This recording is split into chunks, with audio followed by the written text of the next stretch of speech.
Hey everybody, I just want you to pay attention to something I'm about to show you.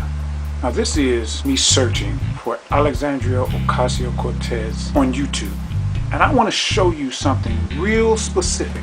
So pay attention to the amount of time. If you look down at the bottom right, bottom left, middle, you see it on the left it says 12 hours. On the right it says 1 day. Middle you can't hardly see it, but it says 1 day. Now watch this. Watch when I go to the left. 2 days ago. 2 days ago. 8 hours ago. 1 day ago. 2 days ago. Another 2 days ago. Another 2 days ago. 1 day ago. 2 days ago. 1 day ago. And so on and so forth. But did you notice who those people are? Not the person on the actual video, but the company that's a little next to that time. Look at the companies. MSNBC, CNN, let's go back. New York Times, The View, CBS News, NBC News, MSNBC, CNN, Late Night with Seth Meyers, Time Magazine, HuffPost, Today. All of these media companies that are corporatists and give money to the establishment politicians, all of a sudden, Alexandria is all of a sudden important now. Oh, Financial Times, they're all of a sudden interested in her.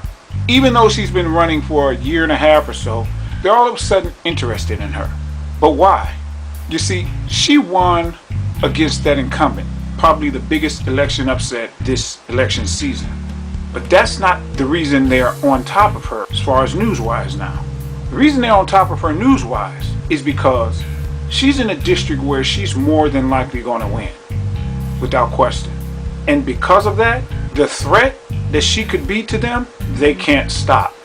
Now, if they could stop that threat, if she had a viable opponent in a district where she could potentially lose, and I don't mean by a small percentage, but it was like a 50-50 chance, they wouldn't have talked to her, but probably 1 day, maybe. They would have given her not even a full news cycle, because they still would have had a chance for the Republican to win. But they didn't.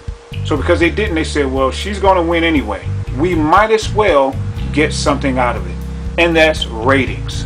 She didn't matter to them until they couldn't stop her rise, and then, we'll use her for ratings. Now, it's great for her because she gets the exposure. Makes her even bigger than what she already is. But she was fantastic before they all of a sudden found out about her. Joy-Ann Reid, one of the biggest Democratic shields ever, is going to say all of the quote-unquote journalists need to get a crash course in Alexandria. Please. You don't need to get a crash course in her. You need to get a crash course in journalism.